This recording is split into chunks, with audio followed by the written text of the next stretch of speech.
today I'm going to talk about Harry Potter and the Order of the Phoenix. This is the 5th book in the series, and this is probably the second favorite book in my ranking. The first one being Prisoner of Azkaban, because I think it was just perfect. So Harry's character has developed so much since the first book, and this is where it kind of changes into a grown character, and I really like that he's just seen Cedric die, and that has affected him.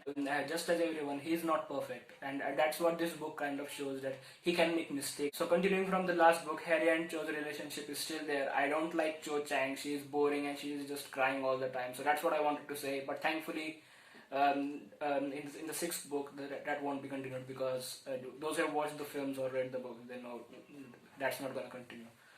And coming to the next character, probably the worst character for some people in this, Umbridge. So the reason why I said some people is that they just think she's worst, and I think that too, but I think she's a well written character. She's not a bad character, because I think a bad character is the one which is written badly, but I think she's a very well written one. And yes, I hate her and I love to hate her, and I know that that's the case with most of the Harry Potter fans too.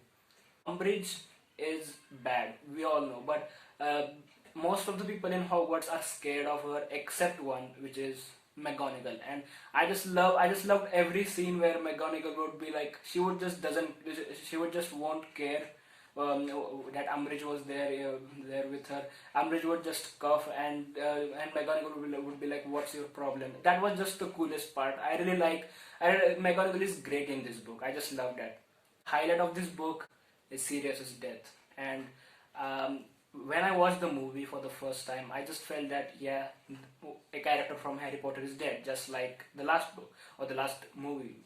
But in the books, the death is shown in such a sorrowful or emotional way that I just feel that we've lost someone very, very important, and the way it's written, it's really sad. But there's one thing that I feel, even though Sirius was in a good amount of time in this book, but I just feel he should have been there for a bit longer, and they should have explored his character a little bit more. So that's what I think they could have done, but it's fine. I just love every part in which Sirius is in. And also, this is a different book. Unlike the first 4 books, this is not an easygoing one, because Umbridge is in Hogwarts, and she is really bad. She has replaced Dumbledore, and she is kicking out the teachers like Hagrid and Trelawney. So that is really, really different from the first 4 books, and that's going to be the case in the next 2 books, because they are going to be dark. We know that. So this book introduces us to some awesome characters like Nymphadora Tonks and Kingsley Shacklebolt. They are amazing. I love the Order of the Phoenix. I just love every character of it, especially Lupin. He's just so pure of heart. I think I like him a little bit more than Sirius, because he just wants to help everyone no matter what, and I just like his character. I can't explain. He's probably my favorite character, one of my favorite characters from this entire series. I just love the part where Harry comes to know that his life would either include a murder or it would end with a murder. So that was such a bold thing, because he's just a 15-year-old, and he's just lost Sirius, and now he realizes that he will either have to kill someone or he would be murdered.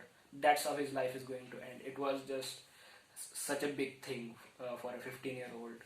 So the final battle is amazing, just like, or a little bit better than the first 4, because this involves a lot of characters, Dumbledore, and this just feels like a big event, because all the Order members, so many Death Eaters, Dumbledore, Harry, and all of his friends are fighting together against the Death Eaters, which is just insane. And there are some parts in the final battle that I didn't like.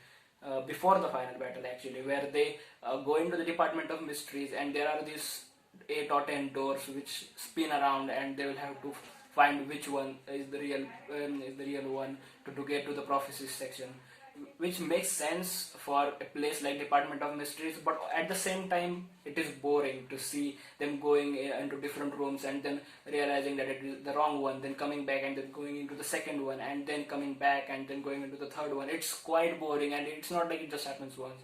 It happens many times when they go back, when they want to go back, and all that stuff. It's just a little bit boring. I just wish that the movie version was a lot better in that case.